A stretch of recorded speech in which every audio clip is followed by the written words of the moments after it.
Ok. C'est encore un plaisir de vous avoir ce matin. Merci. Merci, merci. Bon, bonjour à tous. Bonjour, bonjour. Ok. J'ai un peu la gorge embrouillée ce matin. Je ne sais pas si c'est trop de prière, je ne sais pas. Hein? Ok. Hein, c'est aussi, peut-être aussi la saison. Hein, il fait chaud, il fait froid, il fait chaud, il fait froid. Donc, mais le plus important, c'est que vous arrivez à m'entendre. Amen. Donc, j'espère que le son est bon de votre côté là-bas et sur les réseaux sociaux. Merci en tout cas pour ceux qui nous suivent sur Facebook. C'est un plaisir. Donc, n'hésitez pas à faire signe d'où vous nous suivez. Donc, bienvenue ce matin en tout cas à ce culte. Merci au pasteur Cyril encore de me faire confiance ce matin pour partager la parole de Dieu avec vous. Nous allons peut-être parler ce matin d'un sujet important. Le thème, c'est avoir le cœur du Père. Avoir le cœur du Père. Avoir le cœur du Père. C'est un sujet, c'est une grande réflexion dans laquelle je suis. Je tire ce sujet en fait d'une série d'enseignements que nous donnons sur la famille spirituelle. C'est des notions importantes parce que nous sommes aujourd'hui dans un temps où malheureusement l'individualisme a pris beaucoup d'essor. Aujourd'hui, les gens vivent plus pour eux-mêmes. Et même parfois, quand les gens viennent à l'église, ils viennent pour eux-mêmes aussi. Hein? Ils viennent pour leur prophétie. Ils viennent pour leur guérison. Ils viennent pour des besoins qui leur sont propres. Ce n'est pas mauvais d'avoir des besoins personnels parce que nous tous, nous avons des besoins. Nous voulons que les choses changent dans nos vies. Amen. Donc, je ne vais pas vous culpabiliser ce matin. Si ce matin tu es venu parce que tu as un problème particulier et tu veux qu'on prie pour toi, ce n'est pas une mauvaise attente. Parce que la Bible dit quelque part que si l'un d'entre vous est malade, qu'il aille voir les anciens, n'est-ce pas? Qui vont l'oindre d'huile, qui vont prier pour lui. Donc, avoir des besoins personnels, vouloir que Dieu intervienne dans un domaine de ta vie, n'est pas quelque chose de mauvais. Tu as le droit de désirer le toucher de Dieu. Je ne sais pas qu'est-ce que vous vivez en ce moment, chacun de vous individuellement. C'est vrai que apparemment le virus est de retour. Hein? Peut-être que êtes-vous touché, ou bien avez-vous été touché, ou quelqu'un de votre famille a été touché, et vous voulez la protection divine. Vous voulez quelque chose de correct en réalité. Amen. Quelque chose de correct. Vous voulez que Dieu vous touche, que Dieu vous visite. Vous voulez le toucher de Dieu. C'est une très bonne chose. Mais j'aimerais dire ce matin aussi que de la même manière que nous avons des besoins, de la même manière que nous avons un fardeau pour notre vie, tu as des perspectives que tu veux atteindre. Tu es peut-être étudiant. Tu vas commencer, bon, tu as terminé, je pense que c'est la fin de l'année déjà. Tu as terminé tes cours et tu envisages l'année prochaine continuer tes études dans ta filière, aller, on va dire, peut-être en Master 1, en Master 2, peut-être commencer une thèse pour certains, ou tu viens juste d'avoir le bac. Et tu es en train de réfléchir à ton avenir. Donc, il y a plusieurs choses qui sont là. Bon, tu vas voir, tu vas pas les résultats. Tu auras bientôt le bac. Donc, tu envisages plusieurs choses dans ton avenir. Qu'est-ce que je vais faire demain? Tu pries pour cela. Ou tu veux une orientation particulière, tu veux que Dieu te parle, que te dise exactement qu'est-ce que tu dois faire comme étude.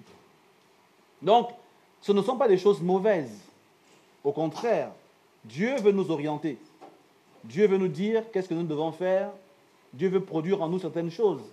Tu n'as pas à fonctionner dans le désordre. Tu n'as pas à t'orienter de la mauvaise manière. Tu dois comprendre les plans de Dieu te concernant.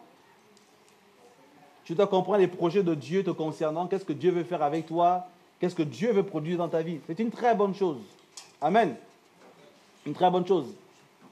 Il y a peut-être des personnes ici aussi qui sont peut-être célibataires et qui cherchent à se marier et qui se demandent, Seigneur, qu'est-ce que tu veux faire avec moi?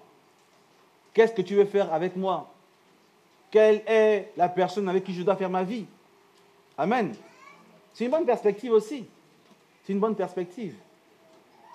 Mais j'aimerais dire ce matin que, avant de chercher des alliances dans ce que nous voulons posséder, avant de chercher des projets que nous voulons réaliser, j'en parlais avec une jeune fille il n'y a pas longtemps. qui me parlait d'un projet de mariage. Je ne sais pas si c'est monsieur sur Facebook. Elle me parlait d'un projet d'un jeune homme qui était venu vers elle. Parler, dire oui, voilà, depuis un moment que je te regarde, voilà, voilà ce qui se passe ici. Elle vient m'en parler, elle me dit, ah, comment je dois faire ici? Je lui dis, c'est pas mauvais, c'est une très bonne chose. Hein, comme la Bible est claire, que les jeunes se marient. Amen. Mais je lui faisais comprendre que c'est bien le projet de mariage. Mais avant le projet de mariage, avant l'alliance dans le mariage, il serait bien qu'elle fixe d'abord son alliance avec Dieu. Amen. Qu'elle fixe son alliance avec Dieu. Qu'elle ait un véritable engagement avec Dieu. Parce que les gens veulent souvent que Dieu les accompagne dans ce qu'ils veulent faire, n'est-ce pas? Donc, Seigneur, je vais lancer un business. Voilà, je vais commencer à vendre des tablettes. Accompagne-moi, Seigneur. C'est une bonne prière, n'est-ce pas? Tu viendras voir le pasteur qui priera pour toi. Tu veux te marier. Tu viendras voir le pasteur. Pasteur, voilà telle personne avec qui je vais faire ma vie. Prie pour bénir, pour accompagner nos fiançailles, le mariage. C'est une chose correcte. Mais j'aimerais dire que avant tous ces engagements, il y a des préalables. Amen. Il y a des préalables. Il y a d'abord une alliance à faire avec Dieu. En fait, ce n'est pas le pasteur, même si la prière du pasteur a son importance. Mais la prière du pasteur n'est rien si dans ton cœur, toi-même, tu n'as pas fait d'alliance avec Dieu. Parce qu'à un moment donné, il faut arrêter un peu le charlatanisme. Parce qu'à un moment donné, parfois ce sont les gens qui transforment les pasteurs en gourous. Hein? Parce que oui, les pasteurs gourous là-bas, oui, ces pasteurs-là, ils vendent ceci, ils vendent de l'huile, ils vendent de l'eau, ils vendent ceci. Ok, d'accord. Mais parfois, ce sont les gens. Hein? Ce sont les gens eux-mêmes qui transforment les pasteurs en gourous. Hein? Parce que toi-même, tu ne veux pas avoir de relation avec Dieu. Tu veux que le pasteur fasse tout pour toi. Qu'il aille parler à Dieu de ta part. Que le pasteur prie pour toi, qu'il soit qui jeûne, qu'il fasse tout, mais toi, tu n'as aucun effort à faire. Tout ce que toi, tu viens, c'est seulement qu'il vient, il impose les mains au nom de Jésus. Au nom de Jésus. Après, tu tombes plusieurs fois. Et quand tu te relèves, tu espères que ça a marché. Est-ce que vous comprenez ça ici? Bon, peut-être. Mais je crois et je pense que le départ, c'est d'abord ta relation avec Dieu. C'est à toi de t'engager avec Dieu. C'est à toi de fixer une véritable alliance avec Dieu. Le pasteur va juste accompagner l'engagement que toi tu vas faire. Amen. Le pasteur accompagnera l'engagement qui sera fixé dans ton cœur. Voilà pourquoi ce matin, j'aimerais parler de la relation que nous avons, nous, avec Dieu, en tant que Père. Donc, je parle ici de avoir le cœur du Père. Avoir le cœur du Père. Pour avoir le cœur du Père, il faut d'abord que tu reconnaisses Dieu comme ton Père. Amen. C'est cela ici le premier niveau de la relation. Tu dois reconnaître Dieu comme ton Père. Parce qu'il y a plusieurs pères. Le temps est assez court. Je ne vais pas peut-être beaucoup développer. Je ne sais même pas si je vais finir l'ensemble des points que j'ai mentionnés ici, mais peut-être que je continuerai la prochaine fois. On va voir comment Dieu conduira les choses. La première étape, c'est d'avoir d'abord le cœur c'est d'abord reconnaître Dieu comme ton Père. Parce que Jésus a dit aux pharisiens que vous êtes menteurs comme votre père le diable, n'est-ce pas? Donc, c'est que le diable aussi, c'est un père aussi. C'est aussi un père, pour certains. Donc, voilà pourquoi, dans le cheminement dans lequel nous sommes avec Dieu, nous devons d'abord identifier Dieu comme Père. Il y a des personnes qui sont, j'aimerais dire, comment je veux dire cela, pas vous choquer. Hein? Le terme que j'utilise habituellement, c'est le mot bâtard. Les bâtards spirituels, c'est des personnes qui n'ont pas de père. Mais je vais dire, des gens qui n'ont pas de père. Des gens qui ne sont pas identifiés par Dieu, mais qui veulent les promesses des fils de Dieu. Est-ce que vous comprenez ici? Imaginez-vous un jour, un inconnu sonne sur vous, ding dong, oui, bonjour, monsieur, bonjour. Oui, est-ce que vous avez des yaourts chez vous? Il dira, pardon? Oui, j'aimerais prendre un yaourt. Est-ce que vous voyez un peu la scène ici, là? Ils sont chez vous, un ding dong, bonjour, bonjour, j'aimerais prendre un yaourt. Même si tu as le frigo plein de yaourts, est-ce que c'est une raison pour lui donner forcément un yaourt? Tu dirais, mais tu vas regarder un peu la liste de tes enfants. Tu vas dire, ok, tu regardes un petit peu. Tac, tac, tac, tac. Tu sais comment? Oh, Paul. Tu dis, mais dans le livret de famille ici, il n'y a pas de Paul.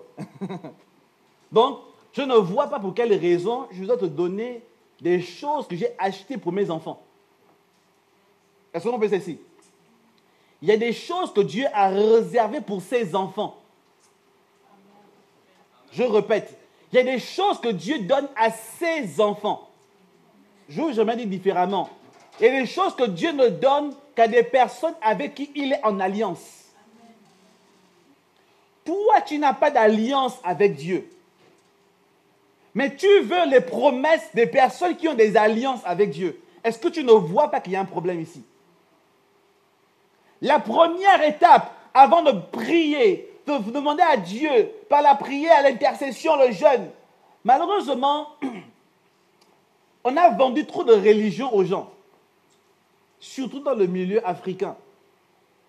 Parce que les Africains ont l'habitude d'aller chez les gangas, chez les féticheurs, chez les marabouts.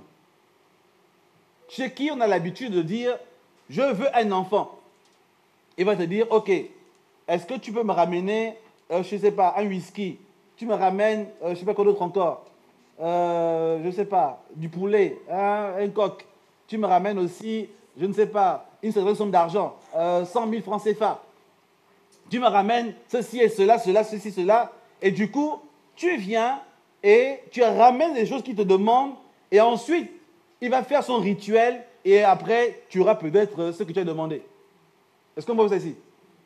Donc, il n'y a pas d'engagement que change de cœur, arrête de mentir, arrête de voler. L'adultère, ce n'est pas bien. C'est juste que tu amènes des choses et on te donne. Maintenant, cette mentalité-là, nous l'avons conservée en venant à l'église. On conserve cette mentalité. Nous voulons que Dieu nous donne, sans changer. Mais Dieu nous dit, ça ne marche pas comme ça ici. Tu n'es pas chez les marabouts, là. Ici, ce lieu, ce n'est pas le temple de je ne sais pas de quel secte. Tu ne peux pas venir ici demander des choses à Dieu et vouloir que Dieu te les donne simplement parce que tu as ramené je ne sais pas quoi. La première étape, c'est que tu dois faire alliance avec Dieu. Amen. Fais une alliance avec Dieu et cela te donnera accès à certaines choses. Tu ne fais pas alliance avec Dieu. Tu peux jeûner, tu peux prier, tu peux faire tout ce que tu veux. Dieu ne donnera pas. Parce que tu n'as pas fait d'alliance avec lui. Amen. Je suis juste en train d'introduire mon enseignement pour que vous compreniez ce que je veux dire ici. Je veux dire ici que seules les personnes qui reconnaissent Dieu comme étant un Père bénéficient de Dieu. Amen. Ceux qui reconnaissent Dieu comme étant un Père, qui sont sortis de l'ancien Père, de l'autre Père, qui est le diable, qui a une semence différente de celle de Dieu. Seules ces personnes peuvent prétendre auprès de Dieu recevoir certaines choses. Amen. Mais maintenant, une fois que tu as fait cela, maintenant j'aimerais cheminer avec vous sur le cœur du Père. Comment avoir cette relation-là avec le Père. Amen. Nous allons lire ensemble Actes chapitre 13. Actes chapitre 13.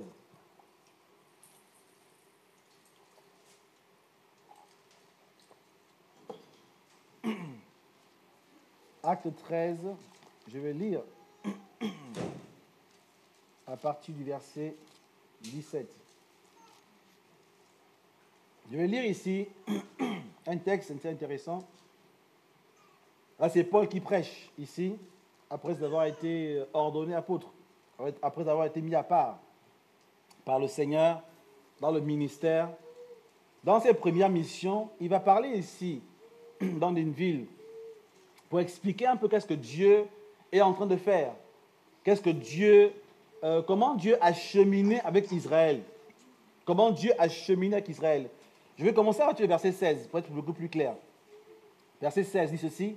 Paul se leva, ayant fait signe de la main, il dit, « Hommes israélites, et vous qui craignez Dieu, écoutez, le Dieu de ce peuple d'Israël a choisi nos pères. Il a mis ce peuple en honneur pendant son séjour au pays d'Égypte. Il l'a fait sortir par son bras puissant. Il le nourrit près de 40 ans dans le désert. Et ayant détruit 7 nations au pays de Canaan, il leur accorda le territoire comme propriété. Après cela, durant 450 ans environ, il leur donna des juges jusqu'au prophète Samuel. Ils demandèrent alors un roi, et Dieu leur donna pendant 40 ans Saül, fils de Kis, de la tribu de Benjamin. Puis, l'ayant rejeté, il leur suscita pour roi David. Je vais reprendre, on va dire. Il leur suscita pour roi David, auquel il a rendu ce témoignage. J'ai trouvé David, fils d'Isaïe, homme selon mon cœur, qui accomplira toutes mes volontés. Verset 23. C'est de la postérité de David que Dieu, selon sa promesse, a suscité à Israël un sauveur, qui est Jésus. Amen. Ici, Paul retrace l'histoire du peuple d'Israël. Il retrace leur histoire. Comment Dieu les a gardés en Égypte. Comment Dieu les a fait entrer à Canaan. Comment Dieu a commencé à faire certaines choses avec eux. Et ils ont demandé un roi. Dieu a suscité ensuite Saül. Mais malheureusement, Saül a été rejeté parce que Saül n'accomplissait pas la volonté de Dieu. Amen. Parce que Saül, comme vous connaissez l'histoire dans 1 Samuel 15, ainsi de suite, ou avant, il a désobéi à Dieu. Dieu lui a demandé de faire certaines choses, il n'a pas fait les choses de la manière que Dieu lui avait demandé de le faire. Et Dieu va le rejeter. Et Dieu va susciter un homme qu'on appelle David. Amen. La chose intéressante ici concernant David, c'est que Dieu va rendre un témoignage particulier à David. Il va dire de David, un homme selon mon cœur. Amen. C'est-à-dire que la différence entre David et toutes les personnes qui ont été avant lui, les juges, ainsi de suite, ces personnes-là ont servi Dieu. Mais ils n'ont pas servi Dieu avec le cœur de Dieu. Amen. Il y a plusieurs manières de servir Dieu. Il y a plusieurs niveaux dans lesquels on peut servir Dieu. Voilà pourquoi Saül a été rejeté. Parce que Saül a pensé qu'il suffisait de faire des activités. Saül a pensé qu'il suffisait de chanter à la chorale. Saül a pensé qu'il suffisait de faire le protocole. Saül a pensé qu'il suffisait de venir prêcher le dimanche matin ici. Saül a pensé que Dieu était intéressé par les activités. Est-ce qu'on peut dire ici? Parce que Dieu, lui, à un moment, Dieu lui demande de faire certaines choses. Il dit, vous, par interdit, ces peuples-là, ainsi de suite. Lui va réfléchir différemment. Il dit, non, finalement, je ne tue pas tout le monde. Je garde ceci, cela, parce que Dieu va faire ceci, cela. Il réfléchit à sa manière, en fait. Mais Dieu lui dit, mais attends, mais Saül, on t'a demandé une chose. Mais pourquoi toi, tu vas déplacer les bornes ici? Pourquoi toi, tu vas faire la chose à ta manière? Parce que toi, tu as réfléchi différemment. Tu trouves que tes idées sont meilleures que les idées de Dieu. Est-ce qu'on peut dire ici? Il dit non, les vaches grasses, Seigneur, ça va servir au temple, ça va faire ceci, cela. Je pense que ça peut vraiment servir. Dieu dit, mais Saül, ce n'est pas ce que je t'ai demandé. Le problème de Saül, c'est que Saül ne connaissait pas le véritable besoin de Dieu. Il a vu Dieu comme une activité extérieure. Est-ce qu'on voit ça ici? Il y a beaucoup de personnes qui viennent dans l'église, mais qui ne comprennent pas réellement qu'est-ce que Dieu poursuit. Il y a beaucoup de personnes qui sont là, tu es sur Facebook, tu es sur YouTube, tu regardes en direct. Tu penses que ce que Dieu veut, c'est que tu t'assoies seulement à écouter l'enseignement. Il y en a qui pensent que Dieu veut seulement qu'ils donnent l'offrande. Il y en a qui pensent que si Dieu, je donne la dîme, et puis il va se taire. C'est bon, hein, Dieu, je donne 50 €, c'est bon, on n'a plus rien, voilà, hein, c'est bon. Il y en a qui pensent que Dieu veut juste des choses minimes, en fait. Mais ils ne comprennent pas que Dieu a des projets à long terme. Peut-être des projets qui t'échappent. Peut-être des choses que pour l'instant tu ne perçois pas. Mais que Dieu poursuit lui. Voilà ce qui a fait le clash entre Saül et Dieu. Parce que de manière extérieure, en réalité, comme j'aime souvent le dire, en réalité, Saül, en dehors de quand il a consulté les voix, qu'on appelle ça, les médiums, En dehors de ce fait-là, Saül, de caractère, en réalité, il n'était pas moins pire que David, en réalité. Sur un peu l'extérieur. Hein? Je dis bien en dehors du cas, tu m'as dit consulter, voilà. Mais on va dire, humain parlant, c'est quoi le péché de Saül? L'impatience. Franchement. Impatient. Dieu le rejette.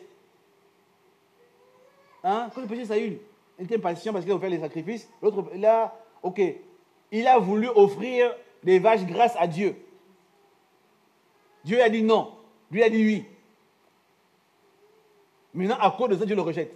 Je dis quand même, Seigneur, c'est un peu exagéré, non? Mais regardez un peu les péchés de David.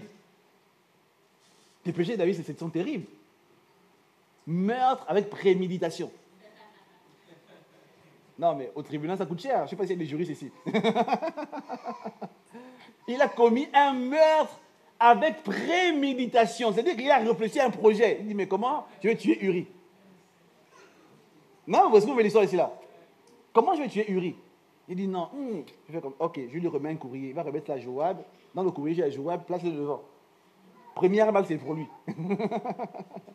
Ça, c'est un meurtre avec préméditation. Et beaucoup d'autres choses comme ça. Mais malgré cela, Dieu dit que c'est l'homme selon son cœur. Amen. Je ne vais pas vous encourager, ça fait n'importe quoi ici. Alors, il dit, non, moi je suis David.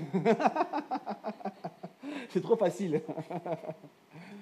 Ce que je veux dire par là, c'est que David a commis des erreurs.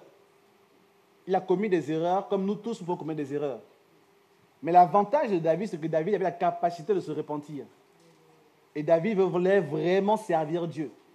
Voilà pourquoi Dieu a pardonné David malgré, on va dire, la tonne de péchés qu'il a pu commettre. Amen.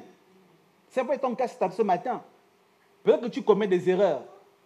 Tu avais commis plusieurs erreurs dans ta vie, dans ton parcours. Dieu ne te rejette pas à cause de tes erreurs. Amen. Dieu te rejettera à cause de ton cœur. Ce n'est pas la même chose. Amen. Deux personnes peuvent commettre la même erreur. Dieu rejette l'un et il justifie l'autre. Nous, humainement, on va dire, Seigneur, ce n'est pas juste. Humainement, on dirait, c'est des meurtriers les deux. C'est des adultères les deux. C'est des fornicateurs les deux. C'est des voleurs les deux. Seigneur, pourquoi tu as justifié l'un et rejeté l'autre? Parce que Dieu, lui, connaît le cœur. Dieu connaît le cœur. Voilà pourquoi Dieu ne rejette pas les faibles. Amen. Dieu les restaure. Si ce matin, tu es dans une position de faiblesse, tu es tombé plusieurs fois, tu as du mal à te relever, Dieu ne te juge pas. Amen. Mais Dieu veut simplement que ton cœur se positionne pour lui. Que ton cœur s'engage pour lui. Si ton cœur s'engage pour lui, alors il va t'aider dans ton processus, te restaurera et t'élèvera. Et les personnes qui vont dire, mais Seigneur, mais il était le pire de tous, seront surpris de voir comment la gloire vient dans ta vie. C'est ce que Dieu a fait avec Saül, qui est devenu Paul. Saul de Tarse, qui est devenu Paul. Parce qu'il a eu un cœur favorable pour Dieu. Malgré les choses qu'il a commises, malgré le fait qu'il ait participé au meurtre d'Étienne, mais Dieu a su le restaurer. Parce que même quand il tuait les chrétiens, en réalité, il voulait servir Dieu. Mais seulement il était dans l'erreur. On l'avait mal enseigné. Quand Jésus apparaît, il dit, mais qui es-tu? Il dit, mais Seigneur, je suis... Il dit, mais qui es-tu, Seigneur? Il dit, je suis Jésus, que tu persécutes. Il dit, mais Seigneur, mais je ne comprends pas. Je ne comprends pas, mais moi, on m'a dit que tu t'es faux. Pour moi, je ne pense... Non, je ne comprends pas. En fait, il ne pensait pas qu'il persécutait Dieu, en fait. Il était sincère dans son trip. Il était sincère. Mais c'est là, quand Dieu l'apparaît, quand Jésus apparaît, il dit, Seigneur, pardonne-moi. Il va se repentir. Et de la même manière qu'il a eu le zèle dans le contexte du pharisianisme, il aura le zèle dans le contexte de l'évangile. Amen. Voilà qu'il est devenu un apôtre très, très, très fort, très puissant. Mais toi, aujourd'hui, quand tu étais païen, tu étais zélé dans certaines choses. Pour aller en bois, tu étais fort, tu étais motivé, jamais fatigué. Toujours en forme. Pour faire les soirées, tu étais toujours en forme. Mais maintenant, depuis que tu es devenu chrétien, tu es en Christ, le même zèle-là, tu as du mal à l'appliquer aujourd'hui. Là, tu as un problème de cœur ici, là. Tu as un problème de cœur. C'est que ton cœur n'est pas vraiment attaché à Dieu. Parce que Paul a réussi à transférer son zèle. Est-ce qu'on voit ici? Il a réussi à transférer son zèle. Le zèle qu'il a appliqué au contexte du pharisianisme, il a appliqué ce zèle au contexte de l'évangile. Et toi, aujourd'hui, qu'est-ce que tu fais? Donc, bref, je dois parler ici du cœur. Dieu cherche des hommes selon son cœur. En réalité, depuis dans l'histoire d'Israël, il y avait la promesse du Messie. Mais le Messie ne peut pas venir par n'importe qui. Les promesses de Dieu ne s'accomplissent qu'au travers des personnes qui ont le cœur de Dieu. Voilà pourquoi quand Dieu a trouvé David, il a trouvé l'homme par qui les promesses devaient s'accomplir. L'homme par qui un héritage devait commencer à être érigé. L'homme par qui le Messie devait arriver. Ce n'était pas juste le roi d'Israël en réalité. Ce n'était pas juste un simple roi.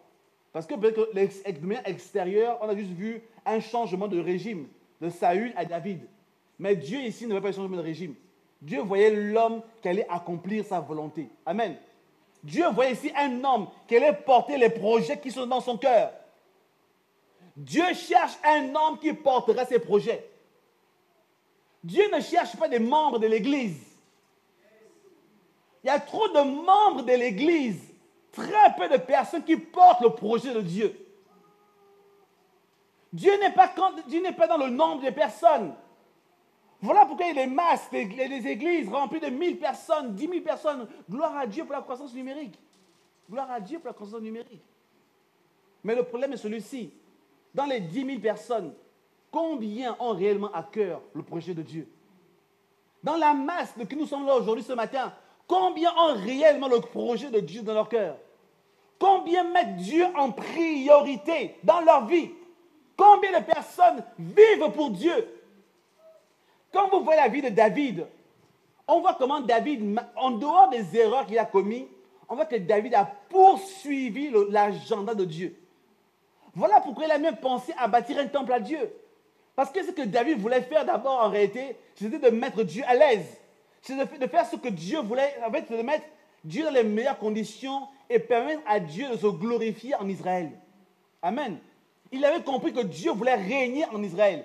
Pas seulement parce que Saül est devenu roi contre la volonté de Dieu en réalité. Est-ce que vous me pas? Il est devenu roi contre la volonté de Dieu. Mais Dieu a ce qu'on appelle la volonté permissive de Dieu. Dieu a laissé faire. Mais quand David accepte la royauté, il sait que ce n'est pas lui qui doit régner. C'est Dieu qui doit régner au travers de lui. Amen. C'est pour cela qu'il a voulu donner à Dieu le maximum, la meilleure place. Voilà que Dieu a dit non, ça c'est l'homme selon mon cœur. Est-ce que toi aujourd'hui, tu cherches à mettre Dieu en priorité dans ta vie? Est-ce que tu cherches à donner à Dieu la première place dans tout ce que tu fais en ce moment? Est-ce que tu cherches d'abord l'intérêt de Dieu avant ton intérêt à toi? Qu'est-ce que tu poursuis réellement? Qu'est-ce que tu poursuis? On a malheureusement une génération de personnes dans les églises qui ne poursuivent que leurs propres intérêts. On a une génération de personnes dans les églises qui veulent juste être à l'aise, eux. Ils ne veulent pas se sacrifier. Ils ne veulent pas s'engager davantage. Ils ne veulent pas payer le prix. Ils veulent juste que Dieu leur donne, leur donne. Et quand ils n'obtiendront pas, ils diront le pasteur n'est pas puissant. Je vais chercher un pasteur plus puissant que ça encore. Donc ils sont là en fait comme s'ils font le marché. Mais ils ne se demandent pas qu'est-ce que Dieu lui veut accomplir au travers de moi. Qu'est-ce que Dieu a déposé dans ma vie, qu'il veut utiliser pour permettre à son royaume de progresser. Qu'est-ce que Dieu a déposé en moi? Qu'est-ce que Dieu attend de moi? Voilà comment David a réfléchi. Voilà comment David a accompli la volonté de Dieu à son époque. Nous allons lire ensemble Jean chapitre 5, verset 15, 17. Pour voir un petit peu comment, après David, comment le Seigneur Jésus a fonctionné de la même manière. Comment le Seigneur Jésus a fonctionné avec le fardeau de son Père. Je vais lire Jean chapitre 5, le verset 17. Jésus dit ceci. Mais Jésus leur répondit, mon Père agit jusqu'à présent, moi aussi j'agis. Amen. Jésus leur répondit, mon Père agit, moi aussi j'agis. Ce que Jésus voulait montrer ici, c'est que il agissait au rythme de Dieu. Amen. Il agissait selon la volonté de Dieu. Il agissait selon la volonté de son Père. Se positionnant comme étant un fils, Il agit selon ce que son père lui demande de faire. Toi, aujourd'hui, dans ton comportement, dans ton engagement avec Dieu, est-ce que tu agis en fonction de Dieu ou tu agis en fonction de toi? Quelles sont tes priorités? Comment ta vie est-elle réglée? Comment ton comportement est-il réglé? Est-ce que c'est Dieu qui a priorité de ta vie, qui te conduit? Quand on voit le ministère du Seigneur Jésus, ce n'est pas juste parce qu'il faisait des miracles, des guérisons, ainsi de suite. Ce côté-là, c'est bien. Mais le Seigneur Jésus, dans son fonctionnement, a montré aux pharisiens, bon, ce qui a fait ça, les pharisiens, mon père et moi, nous sommes un. Toutes ces déclarations-là, le but, ce n'était pas de vouloir se montrer, ainsi de suite, pour être persécuté. Mais le but était de montrer qu'il était synchronisé. Amen. Il était synchronisé avec son Père. Synchronisé. Le Père et lui sont un. C'est-à-dire qu'il a la même nature que le Père. Il agit comme le Père. Il ne fait rien qu'il n'a vu le Père faire. Est-ce que vous pouvez ici? Si nous sommes des fils de Dieu, nous devons synchroniser notre vie avec la vie de Dieu. Si tu te dis que tu es fils de Dieu, synchronise ta vie. Ne vis pas à ton rythme à toi. Ne fais pas des choix personnels. Ne t'oriente pas comme tu veux. Quand tu veux te marier, tu choisis comme tu veux. Selon les critères de ta coutume, de ton village. Parce que chez nous, dans notre village, on n'épouse pas telle ethnie. Toi aussi, tu viens comme ça avec cette mentalité à l'église. Chez nous, on ne se marie pas de cette manière-là. Voilà nos coutumes. Est-ce que tu es sûr que ça, c'est la volonté de Dieu ici pour toi? Je le disais quelque part à un frère. Il me dit non, moi je cherche une femme en Afrique. Parce que c'est ça que moi j'ai à cœur. Je lui dis, ça ne me dérange pas. Ça ne me dérange pas. Mais ma seule question, c'est celle-ci. Est-ce que tu es sûr que c'est ce que Dieu t'a dit? Amen. Parce que nous devons distinguer nos coutumes, nos traditions et la volonté de Dieu. Amen. Tu dois distinguer tes coutumes. Même pour les hommes mariés, à la maison, comment tu te comportes? La coutume, c'est une chose. La parole de Dieu est une autre chose. Il faut distinguer les deux. Ah, chez nous, les hommes ne cuisinent pas. Chez nous, les hommes ne font pas la vaisselle. Chez nous, les hommes sont assis à table. Ça, c'est chez vous, effectivement. Mais chez nous, dans le royaume de Dieu, nous ne croyons pas à cela. Amen. Nous ne croyons pas à cela. Donc maintenant, à toi de choisir, es-tu du royaume ou es-tu de ta coutume? Amen. Synchronise ta vie. Synchronise ta vie. Il y a des hommes, peut-être ici, leur femme ne sait pas combien ils gagnent. Il ne sait pas combien ils gagnent. Tu gagnes combien? Je gagne l'argent. C'est bien que tu gagnes de l'argent. Heureux encore que tu gagnes de l'argent. Tu gagnes combien? Tu gagnes combien? C'est un secret. Ça, c'est ta coutume. C'est pas le royaume de Dieu. Amen. Il y a des hommes qui sont complexés quand sa femme gagne plus. Parce que pour lui, dans son village, on a toujours dit que c'est l'homme qui gagne plus. Et quand la femme gagne plus, c'est qu'elle revient à la maison. Il est nerveux. Parce que tu gagnes l'argent, c'est ça? Parce que ah, c'est des coutumes. Il faut sortir de ça. Amen. Synchronise ta vie avec le royaume de Dieu. Synchronise ta mentalité. Synchronise.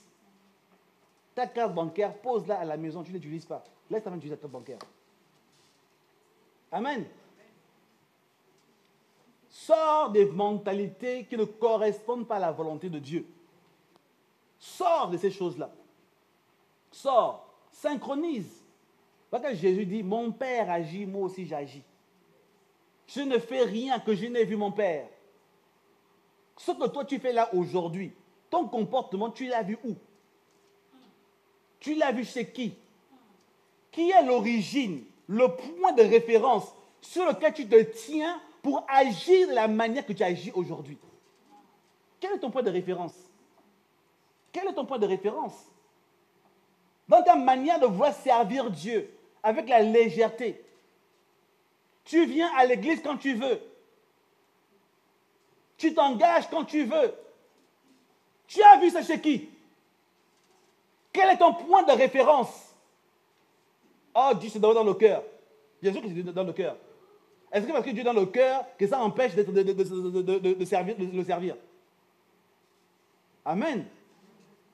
Quel est ton point de référence? Ce que tu fais là aujourd'hui, tu as pris le modèle chez qui? Qui est ton modèle? Jésus dit, je ne fais rien que je n'ai vu mon Père faire. Mon Père agit, moi aussi j'agis.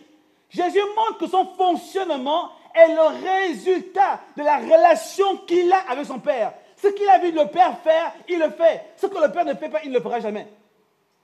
Amen. Amen. Toi, quelle est ta référence quand tu fonctionnes? Quelle est ta référence? Quelle est ta référence? Tu te tiens sur quelle base pour réfléchir de la manière dont tu réfléchis en ce moment? Tu te tiens sur quelle référence? Quel est ton modèle? Si tu es en relation avec Dieu, comme j'ai commencé à le dire au départ, si tu es en relation avec Dieu, tu as fait une alliance avec Dieu, alors Dieu devient ta référence. Dieu devient ton modèle de fonctionnement. Quand Dieu devient ton modèle, tu sors des mauvais modèles. Tu sors des modèles anciens. C'est ce que la Bible appelle le changement par le renouvellement de l'intelligence. Tu changes de perspective, tu changes de manière de faire. Avant, tu faisais comme ça, mais maintenant, parce que tu as écouté la parole de Dieu, parce que tu es en relation avec Dieu, tu prends la décision de sortir de ta manière de faire du passé. Voilà ce qu'on appelle la transformation. La transformation, ce n'est pas l'extérieur. La transformation commence par un changement de réflexion, de mentalité. Quelle est la mentalité qui domine en toi? Quelle est ta mentalité de référence? Quelle est ta mentalité de référence? Quelle est ta mentalité de référence? Le Père agit. Voilà pourquoi je me poserai la question. Qui est ton Père? Amen. Qui est ton Père? Parce que tu es le résultat du fonctionnement que tu as vu ton Père faire.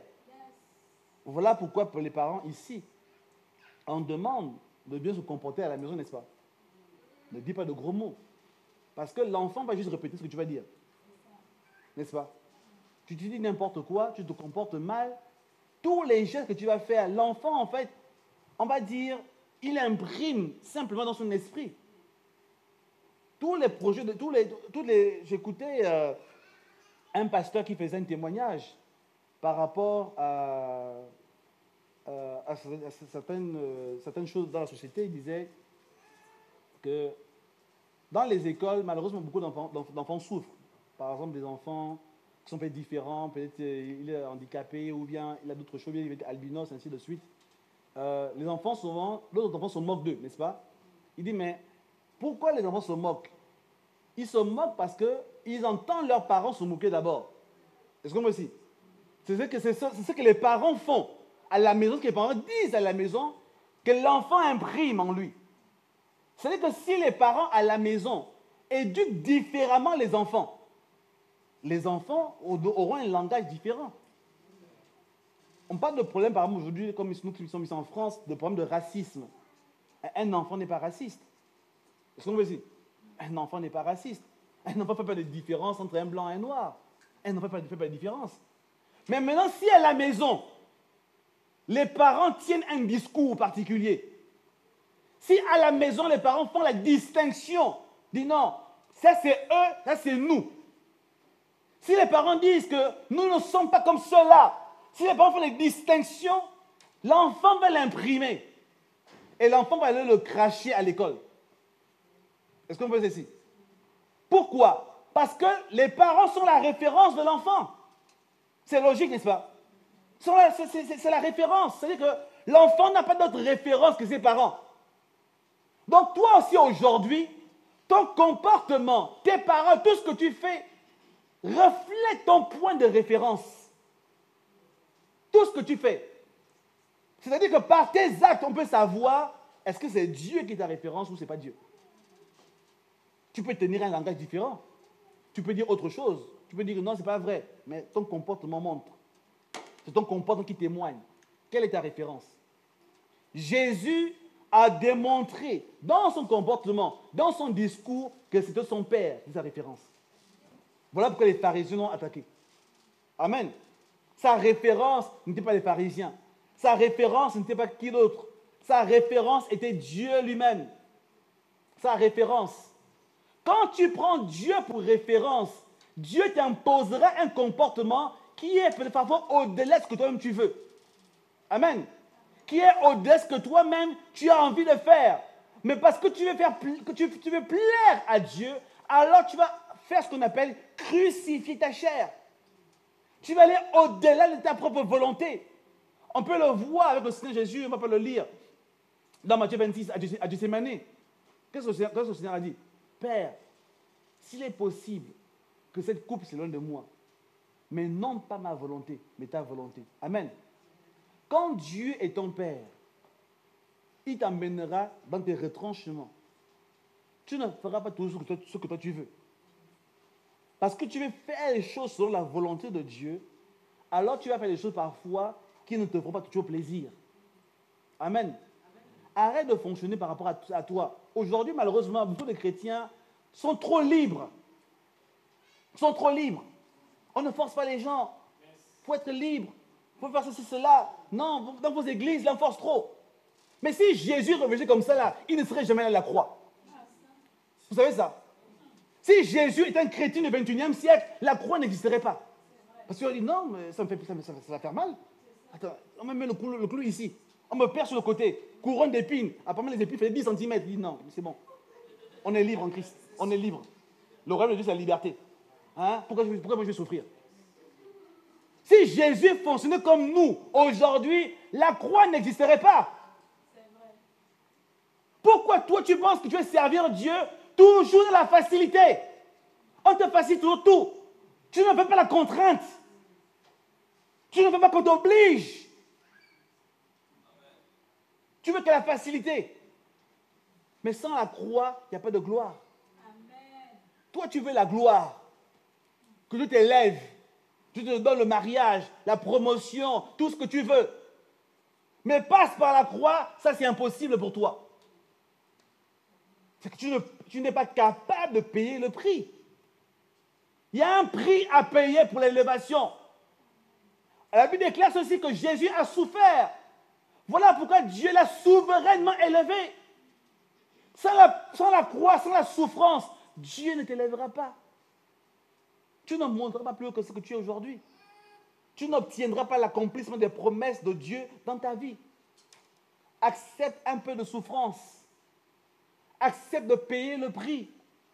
Accepte de vivre des contraintes. Accepte ces choses-là. Faire des choses qui ne te font pas forcément plaisir. Un dimanche, tu es fatigué. Tu te dis non, je ne pars pas aujourd'hui. Mais lève-toi quand même. Amen. Et viens à l'église.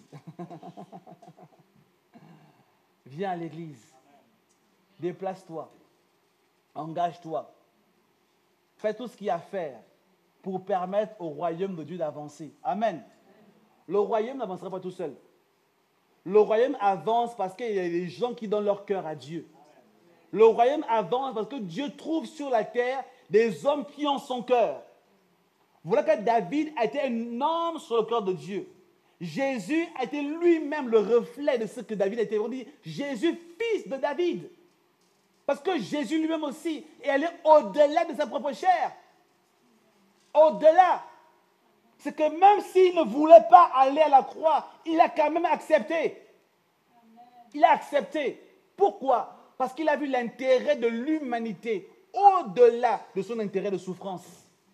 Il a vu cela, il a dit non, c'est mieux que l'humanité soit sauvée que moi je puisse vivre en paix. Je vais prêcher, c'est pour ça.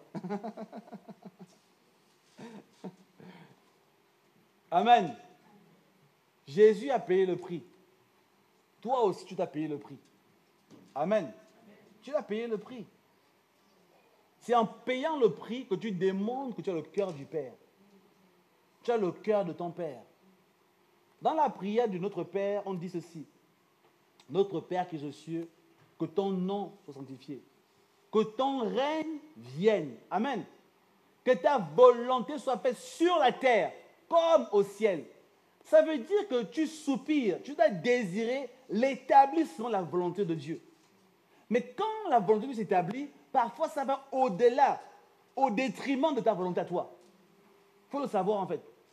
Quand la volonté de Dieu, quand le règne de Dieu vient, le règne de Dieu vient au détriment de notre règne à nous.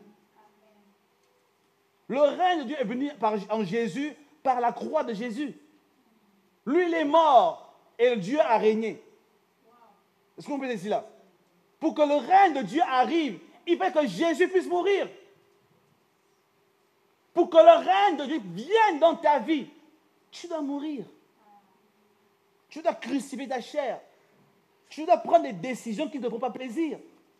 Tu dois te contraindre à un fonctionnement. Tu dois avancer à le rythme de Dieu, pas à ton rythme à toi. Ne fais pas les choses sur ce que toi tu désires. Fais les choses sur ce que Dieu lui veut faire dans ta vie. C'est Dieu qui connaît le bon timing pour toi. Il connaît les choses dont tu as besoin. C'est Dieu qui le sait mieux que toi-même. Toi, tu veux le mariage, tu veux les enfants, tu veux la promotion au boulot, tu veux toutes ces choses-là. Mais Dieu, il sait ce dont tu as besoin. Voilà pourquoi donne ton cœur à Dieu et laisse Dieu accomplir le reste. Donne ton cœur à Dieu et laisse-le accomplir le reste. Laisse-le accomplir le reste. Voilà pourquoi nous sommes dans un temps où Dieu cherche de véritables adorateurs. Amen. Dieu cherche des hommes qui sont conformes à son cœur. Dieu cherche des personnes qui le mettent en priorité. Dieu cherche des personnes qui vont bâtir son temple, qui est ta propre vie. Voilà ce que Dieu cherche aujourd'hui. Ce n'est pas juste le folklore, la réunion, ces choses-là. Non. Dieu cherche des gens qui sont conformes dans leur cœur. On va le lire rapidement dans Agé chapitre 1. Agé chapitre 1. On va lire rapidement vers la fin. Agé chapitre 1. On va lire ici comment les gens sont comportés à un moment donné avec Agé. Avec Dieu. Le peuple de Agé. Pendant l'époque de Esdras. Je vais lire Agé chapitre 1. À partir du verset 1, on dit ceci. La seconde année du roi Darius, le premier jour du 6e mois, la parole de l'Éternel fut adressée par Agé, le prophète, à Zorobabel, fils de Shealtiel, gouverneur de Juda, à Josué, fils de Josadak, le grand sacrificateur, en ces mots. Ainsi parle l'Éternel des armées. Ce peuple dit, le temps n'est pas venu, le temps de rebâtir la maison de l'Éternel. Comme beaucoup de gens disent aussi aujourd'hui, ce n'est pas encore le moment de tout s'engager. Pas le moment, il ne faut pas en faire trop. Il ne faut pas aller trop à l'église, il ne faut pas donner trop de 10 francs, il ne faut pas faire ceci, il ne faut pas faire cela. Occupe-toi d'abord de ta propre vie. Ils disent non. C'est pourquoi la parole de l'Éternel leur fut adressée par Agé le prophète en ces mots. Est-ce le temps pour vous d'habiter vos demeures lambrisées quand cette maison est détruite? Ainsi parle maintenant l'Éternel des armées. Considérez attentivement vos voix. Ici, le problème du peuple de Agé, c'est qu'il n'avait pas le cœur de Dieu. Amen. Dieu avait un projet de bâtir son temple. Mais eux, ils avaient leur projet de s'occuper de leurs besoins. Il y avait ici comme antagonisme. Il y avait comme un combat entre les projets de Dieu et les projets des hommes. Et plus loin, Dieu leur dit, voilà pourquoi je vous refuse la pluie. Voilà pourquoi vous faites beaucoup de choses, mais vous n'êtes pas réjouis. Vous faites beaucoup d'activités, mais vous n'êtes pas bénis. Parce que vous négligez cette maison. Amen. Le temps est arrivé aujourd'hui de considérer en priorité le projet de Dieu. Amen. Tu veux que Dieu te visite, tu veux une chose bonne. Tu veux que Dieu te bénisse, tu veux une chose bonne. Mais avant ces choses, mets Dieu en priorité. Fais alliance avec Dieu. Amen. Fais d'abord alliance avec Dieu.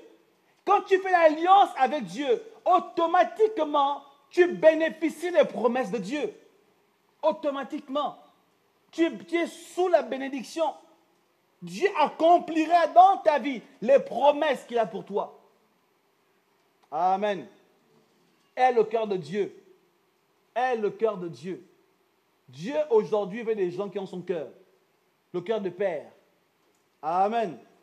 Aie le cœur de Dieu. est le cœur de Dieu. Par extension, avoir le cœur du Père, qui est Dieu, parce que c'est Dieu qui est le Père de tout le monde. Amen. Dieu est notre Père. Mais sur la terre aussi, nous avons des pères, ce qu'on appelle des pères représentants. Un jour, je vais peut-être enseigner là-dessus sur le principe de paternité, parce que c'est un principe qui est un peu mal compris dans beaucoup d'endroits, parce que beaucoup de gens disent, oui, c'est écrit dans la Bible, n'appelez personne votre père. Mais j'aime souvent dire que c'est écrit, n'appelez personne père, et non pas n'appelez personne père spirituel. Parce que même ton père biologique n'appelle pas père. Amen. Vous comprenez ici là. Donc ça veut dire qu'il faut mettre un équilibre ici. Hein? Il y a des pères, mais le père biologique, le père physique ou le père spirituel est le père représentant de ton père qui est Dieu réellement. Le véritable père, c'est Dieu. Maintenant, sur la terre, Dieu établit des hommes qui sont comme des références pour nous, qui représentent l'autorité divine. Amen. Qui représentent cela. Et avoir le cœur du Père, c'est aussi avoir le cœur de ce que Dieu a déposé dans le cœur d'une personne. Amen. Pour le lire dans 1 Timothée, chapitre 1, versets 1 à 2. Je ne vais pas lire à cause du temps. Paul dit à Timothée, Timothée, mon enfant légitime. Paul n'est pas le père de Timothée biologiquement. Hein? On connaît la mère de Timothée, on connaît son père aussi, son père qui est grec. On connaît ses parents, parce que la Bible nous parle de cela dans Actes. On connaît les parents de Timothée. Mais quand Paul dit à Timothée que mon enfant légitime, c'est dans le contexte de la filiation spirituelle qui existe entre Timothée et Paul. Amen. Il y a une filiation spirituelle. Toi aussi, tu dois avoir une filiation spirituelle. Mon enfant légitime dans la foi. Qui est ton père dans la foi? La personne qui t'élève dans la foi, qui t'instruit dans la foi, qui t'enseigne dans ta foi, dans ta marche avec Dieu. Et maintenant, plus loin, dans 2 Timothée, chapitre 2, verset 1, on va quand même le lire, celui-là pour terminer. 2 Timothée, chapitre 2, verset 2. Je vais commencer par le verset 1. Toi donc, mon enfant, c'est Paul qui parle à Timothée ici. Toi donc, mon enfant, fortifie-toi dans la grâce qui est en Jésus-Christ. Et ce que tu as entendu de moi en présence de beaucoup de témoins, confie-le à des hommes fidèles qui soient capables de l'enseigner aussi à d'autres. Et ainsi de suite. Amen. Paul dit ici à Timothée, l'instruction, le fardeau que tu as reçu de moi, ce fardeau-là, toi aussi transmets-le. Amen. Ça veut dire que le cœur d'un père se transmet. Ça se transmet. La vision d'une église se transmet. Amen. Quand tu es membre, quand tu es fils dans une communauté locale, tu dois recevoir la vision en toi. Tu dois recevoir la parole que Dieu libère en ces lieux. Tu dois recevoir cette parole. Afin que cette parole produise en toi et que toi aussi tu la transmettes à d'autres personnes. Voilà ce qu'on appelle aussi avoir le cœur du Père. Parce que c'est ça la volonté de Dieu pour toi dans ton église locale. La volonté de Dieu, elle est compartimentée, ou bien je veux dire divisée selon les familles spirituelles dans lesquelles nous nous trouvons. Elle est compartimentée, divisée. Aucune personne ne pourra accomplir à lui tout seul toute la volonté de Dieu. Amen. Personnellement, je n'ai pas la prétention qu'à moi tout seul, je vais faire tout ce que Dieu veut faire. Non. Mais Dieu me donne une partie du mandat. Une partie que je reçois de mes pères. Amen. Que je reçois. Et c'est par rapport à ça que moi j'ai bâti. Je ne me dis pas de manière générale tout ce qui existe dans le monde. Ce n'est pas vrai. Toi aussi, c'est la même chose. Tu reçois une portion, un mandat. Le cœur du Père s'exprime chez toi, pas de manière générale. Il s'exprime dans ce qu'on appelle un contexte particulier, qui est ta communauté locale. Ici, l'une des choses, ici, on dit, le lieu où Dieu fait de vous une source de bénédiction pour vos familles, vos nations. Là, c'est ce que Dieu fait ici. Amen. Pas partout, ici. À toi de recevoir cette parole. Que cette parole produise en toi. Qu'elle t'emmène à agir, à fonctionner d'une certaine manière. Qu'elle t'emmène à produire, à avoir un résultat. Comme David, qui est devenu l'homme sur le cœur de Dieu, qui a produit le Messie. Amen. Il y a des choses qui doivent sortir de toi quand tu reçois la parole de Dieu. Il y a une volonté de Dieu qui sortira au travers de toi. Il y a des projets qui sont inscrits en toi au travers de la semence que tu recevras. Amen. Reçois avec douceur la parole de Dieu qui t'est adressée. Amen. Reçois avec douceur la parole qui t'est adressée. La parole est spécifique dans chaque environnement, pour chaque personne. Voilà pourquoi nous tous, nous ne produirons pas la même chose. Nous produirons les choses en fonction de ce que Dieu poursuit avec nous. Il y a une semence particulière avec laquelle nous devons interagir et que nous devons laisser produire dans notre vie. Amen. Il y a une parole pour toi, une semence pour toi, des choses que Dieu veut produire en toi. Et c'est cela que ces choses produisent qui démontrent que tu as le cœur du Père. C'est ce que tu produis. Quand Jésus est mort à la croix pour le péché de l'humanité, à ce moment, il a produit la volonté du Père. Parce que c'est la seule chose pour laquelle il est venu sur la terre. Il n'est pas venu principe pour guérir les malades. Parce qu'avant lui, Moïse avait des signes de prodiges. Les Élie, les Élisée, je ne sais pas qui d'autre encore, n'est-ce pas? Beaucoup d'hommes, des femmes ont fait des signes de prodiges. Mais la raison pour laquelle Jésus est venu sur la terre, principale pour laquelle il est venu sur la terre, c'était pour mourir à la croix. Amen. La volonté du Père, c'était cela pour lui.